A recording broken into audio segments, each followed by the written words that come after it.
Yo,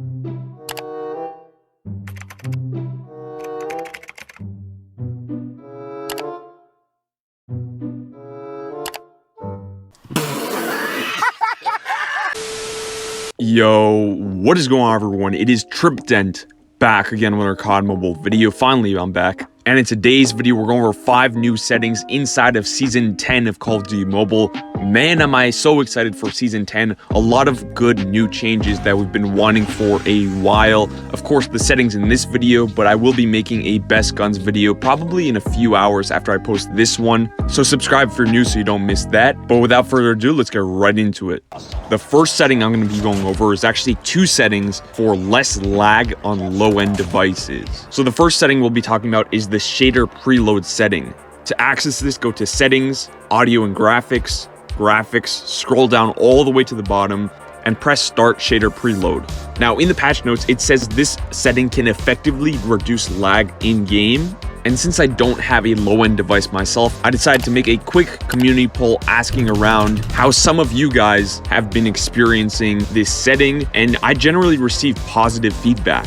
So for players with a high-end device, or just middle ground like myself, I play on an iPhone XR, it doesn't make much of a difference. But for players like Dinan and Avisek, sorry if I mispronounced those, it does make a difference. Now, when I was researching this, I did found an article by Jinx.tv that kind of confirms my small poll that I ran on YouTube. They say not all mobile devices are created equal. Those with top-of-the-range mobile devices should experience no lag in COD Mobile, while those who barely meet the device requirements can experience a whole lot of lag, freezes, and even input latency. So by enabling the preload shader, some low-end device players should see some reductions in their lag. The second setting for reducing lag is the MEMC setting, which stands for motion compensation. Now, this setting is actually only limited to just a few select high-end Android devices currently to allow them to experience high frame rate with less overheating. Now, I originally thought this was for low-end devices, but it is not. Now, in the patch notes, COD Mobile do say that they plan on expanding the range of devices in the future, so I think it's a step in the right direction. You know, people have been asking to fix lag in COD Mobile for years at this point, and we finally got a response. Although MEMC may be limited to a few devices as of now, and the shader's preload has bugs of its own, I'm glad that COD Mobile has finally addressed something that's very important. So I'd really consider these 2 settings to be kind of beta lag reducing settings, and we'll definitely see some advancements in future seasons. The second new setting I'd like to talk about is weapon inspection. I'm just going to go over this one very quickly since it's not too long. It serves really no purpose other than to look cool for thumbnails or trick shots, or maybe just messing around after you've won a round of S&D. To enable this, you can either press the emote button and press in the middle of the ring, or go to Settings, Basic, and turn on weapon inspection for a separate button that you can move, scale, and set transparency in your HUD. Now, speaking of HUD, before we get into the next tip, I'll leave a quick bonus setting. If you go to Settings, Audio and Graphics, Adjust Screen, Customize, you can adjust the edges of your screen by moving the arrows. Now, I wouldn't change this unless maybe you switch to a bigger device and you aren't used to it. It can help reduce some of the ghost touch that you may experience when switching to a new device. The third new setting in COD Mobile is the gifting feature. So to see this, go to Inbox, go to the second option called Gift Center, and you can now see any gifts you've received. You can beg your friends for gifts, which you can actually turn off yourself, and see a record of both. Now, to send a gift, you have to go to Store and Gift Center, and you'll see currently you can only gift rename cards, XP cards, and a premium battle pass. So it's very limited, but I'm sure they'll add more in the future. Now, since I'm covering this, I'll be doing a premium battle pass giveaway myself to one of you. So all you need to do to win is just subscribe and leave any comment on this video, and I'll announce the winner on the 22nd of November.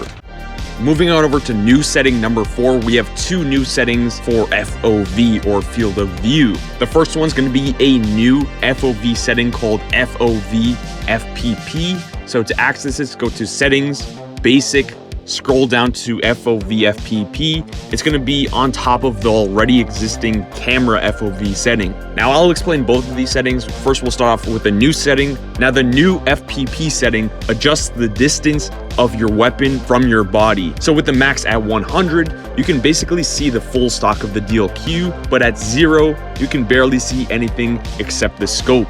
Now, just to clear any of the confusion, let's go over the already existing setting called camera FOV. That just deals with how much you can see in your peripherals. So ideally you want to have an FOV of 90 so you can see as much of your screen on the left and the right as possible. So just to recap, the new setting adjusts the gun distance, so it does not adjust how much you can see on the left or right side of your screen. It just adjusts how far away the gun is from you. Now, once I find an ideal setting for both of these, I will probably make a very short video covering FOV in general and explaining it a tiny bit more, so stay tuned for that. Now, the second new FOV setting I'd like to go over is called Realistic Scope. This can be found under Settings, Audio and Graphics, Multiplayer, and by toggling Realistic Scope. Now, this can be applied obviously in BR and Undead Siege as well, so you can keep it on for one mode and off for another. Now, with this setting on, your sniper scope will not equip any completionist camos, the glass on your scope will be pitch black, and your FOV while scoped will show more of the outside environment. So if you want to have less of the outside environment and more of the scope, definitely check off this setting, but you'll be forced to surrender any completionist camo on your scope as well as any reflection on the scope as well.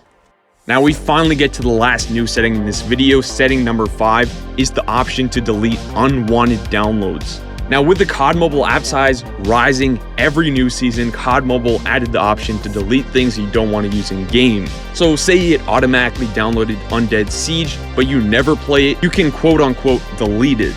Now, the reason why I say quote unquote is you're not going to delete it fully. In fact, you don't actually delete most of it. So for Undead Siege, I tried to press delete on it and it only deleted 11 megabytes. So there's over, 500 megabytes remaining that you cannot delete, and I tried to delete it twice. So I think this feature is mainly for maps and not so much for like deleting Alcatraz or Undead Siege. But it's pretty cool. You can delete a little bit of storage if you're running low on storage. I personally don't think it's going to be too much of a difference, but it's cool that they added that.